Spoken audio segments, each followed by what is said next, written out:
And I wrote the book about Mauritius because I am a Mauritian by birth. And I was born in the years towards the end of the Second World War. And I grew up in the 50s. At a time when in Mauritius we were fighting against an apartheid system rooted in colonialism. French colonialism followed by British, with slave labor, followed by coolie labor, indentured laborers brought in from India. My own grandparents came on ships as coolies to work in the fields in the 19th century. And by 1950, they still did not have the right to vote. They had no citizenship rights. They were struggling to form trade unions. And those events of the 50s, when political parties emerged based on trade unions to clamor and to demand citizenship rights, voting rights, for the vast majority that were completely excluded from the power structure. Those were my very own formative years. And I managed to finish my primary education. I got my secondary education at the Royal College in Kirpip. Not as a scholar, but as a paying student. And I ran into problems when my father died 2 years after my admission at the Royal College. Then with the help and support of family, friends, teachers, I managed to finish my secondary education.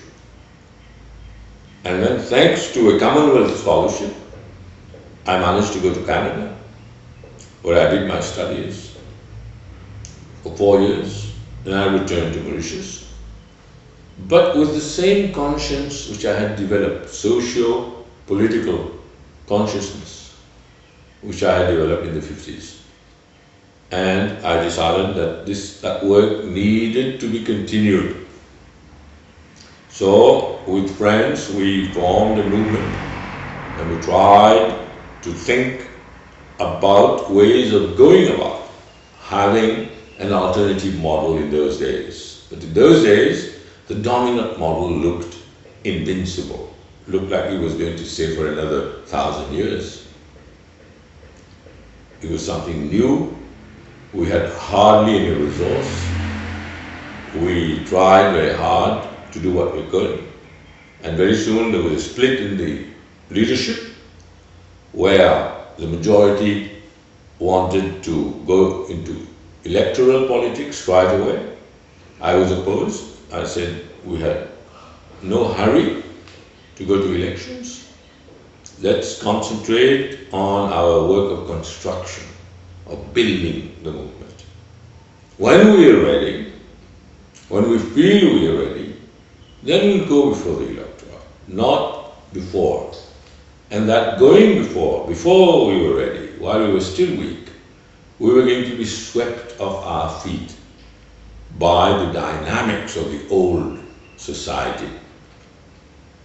I was in a minority, and then I decided that my place was not in that movement. That's not what I wanted to do. I left for Canada.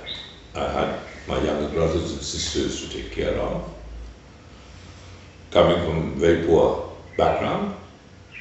And there in Canada, I became a journalist in a major daily newspaper. And I worked as international reporter and analyst for 40 years.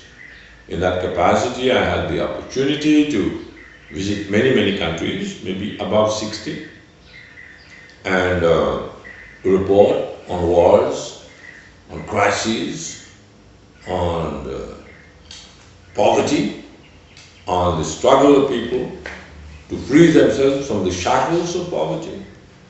So I had the opportunity to look at the situation worldwide just I had looked at the situation within Mauritius itself, and I could see that there were more similarities between the local scene and the global scene. That the struggle was one and unified, albeit with variations according to time and place. And having done that for 40 years, last year I retired as a journalist, and I felt that it was time now to return to Mauritius and help Mauritians to share the fruits of my experience, of my observations, of my understanding of how the world system functions and how it also dysfunctions.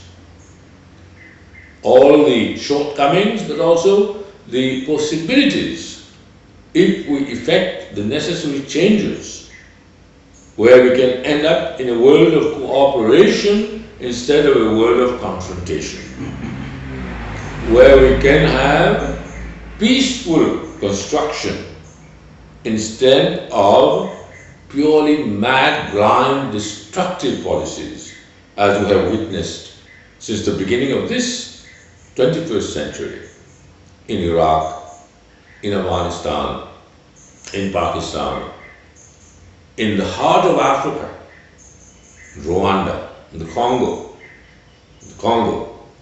which is the greatest human tragedy today that the media hardly talks about. 10 million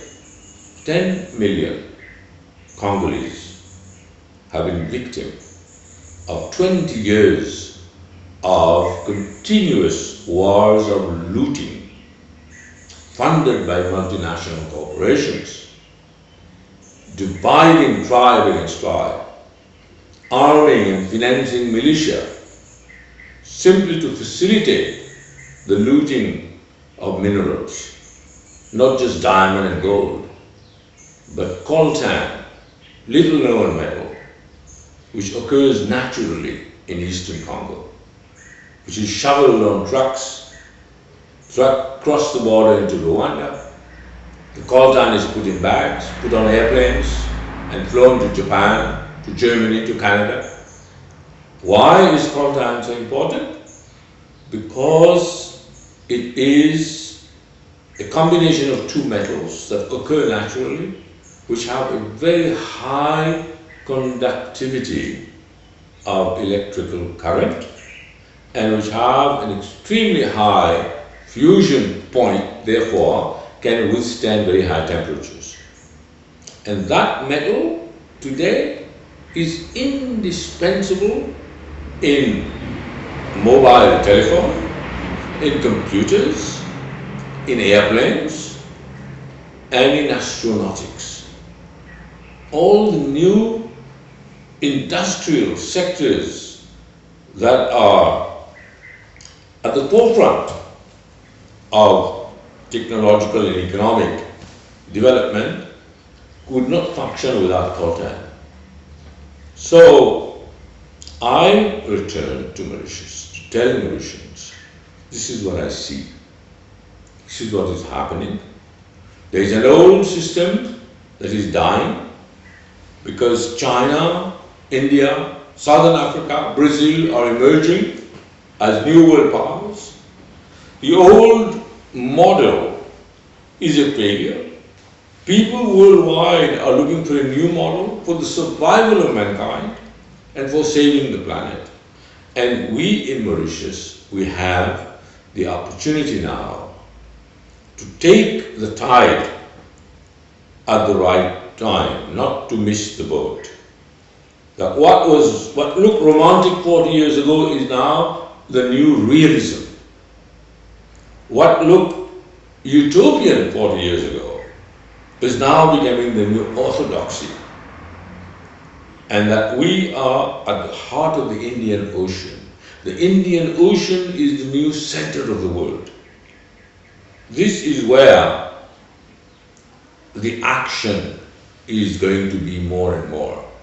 And we are not just one island, we are an archipelago with 2 million square kilometers of ocean under the conventional law of the sea of 1983. And that we have all these resources at our disposal. We have this great geographical location. We have this historical opportunity to link up with our new emerging superpower neighbors, Southern Africa, India, China, and that we have to make the most of it for the future. So there is a continuity in this. This book represents, if you want, the ultimate step in my own personal progress from Saint-Pierre, from the 50s to today. And of that I am very proud that I have lived my life as a continuity, not as a series of broken episodes. And this book, in a way, sums up the totality of that experience, and I do hope that readers will see it that way and understand it that way, and I hope take some inspiration from it.